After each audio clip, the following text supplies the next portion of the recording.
I mostly produce a lot of true crime videos that you see on the Unsolved channel with the voiceover storytelling kind of videos. So I decided to bring my passion for miniatures and my interest in true crime together by building miniatures of crime scenes or scenes of an event and telling you about it.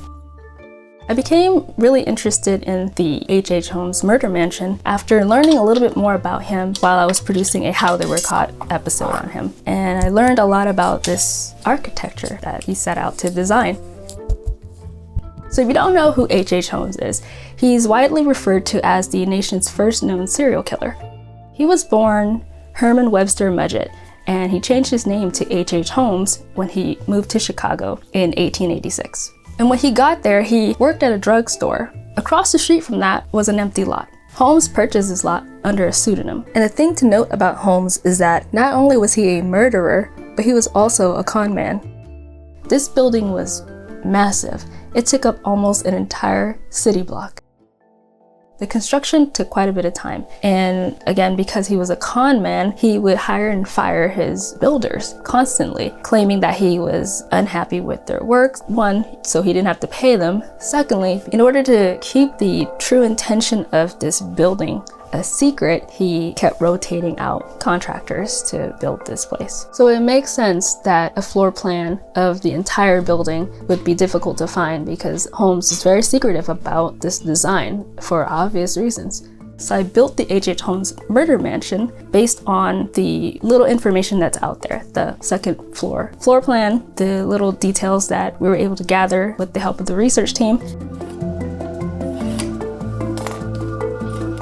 So this building had 3 floors and a basement. It's also said that there's a subfloor. It was completed just in time for the World Columbian Exposition, also known as the Chicago World Fair. This attracted loads of people to the area who were looking for lodging that was nearby to the fair, and there was Holmes's building.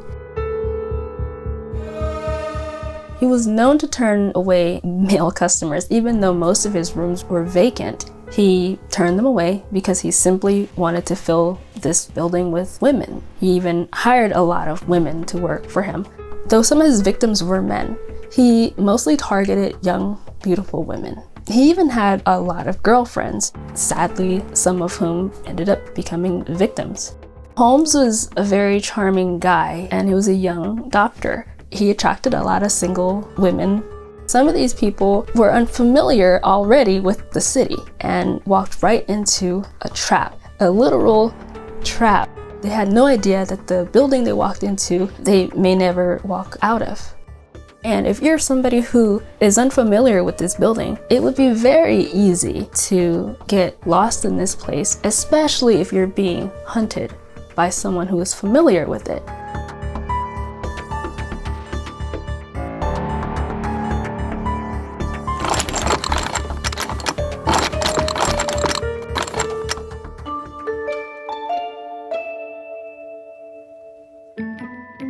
So on the first floor, there was a pharmacy, a restaurant, later there was a confectionery store, also a barber shop, and a tin store. Interestingly, the owner of the tin store didn't know where the stairs behind this door led to, so he built a bench in front of it and blocked it off.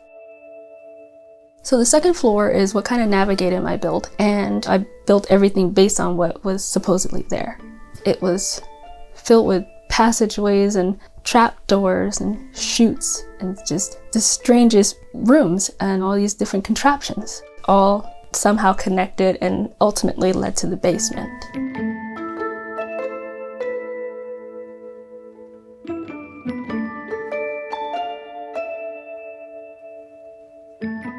There was a bathroom on the second floor that is said to have a trap door that led to a subfloor, which was a little space that was between floors. And through there was another staircase that led you down even further. Eventually, you'll end up in the basement. But this is how intricate this place was. These passageways all were designed for him to move bodies down to the basement without being seen.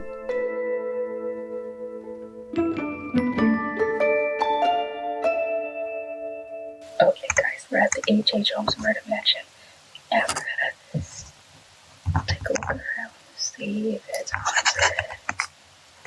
Which way should we go? This way? What was that? Did you hear that?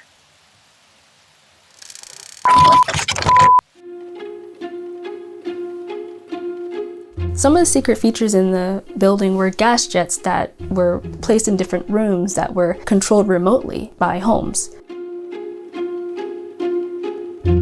Holmes himself actually lived in this building. This was his home. He had his office in this building as well, and located next to his office was a large vault, and there were gas lines installed in this airtight room. Down in the basement is where authorities discovered a lot of human remains. There was a large tub of acid. They found a dissecting table, a large furnace. His method of killing was not limited to, but was mostly by asphyxiation. As mentioned, Holmes was a con man who successfully scammed insurance companies to make his money. He would collect the life insurance policies on the people he killed.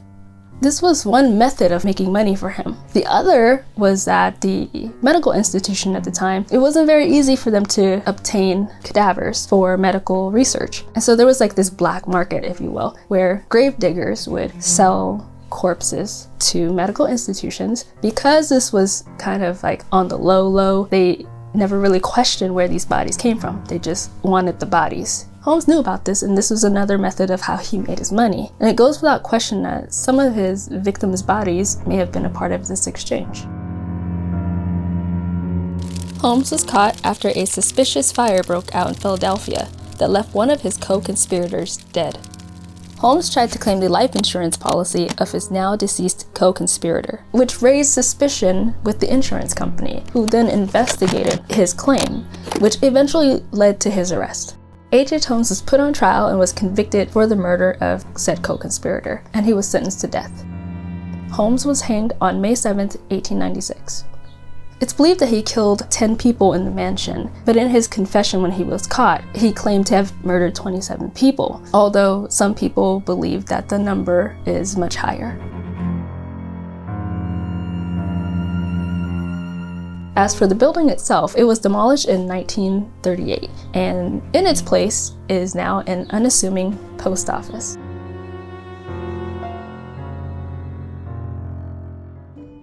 So with new architecture popping up on vacant land, or even just remodeling of old buildings, it doesn't wash away the history that took place in that specific location or under that roof. Whatever happened there still happened there.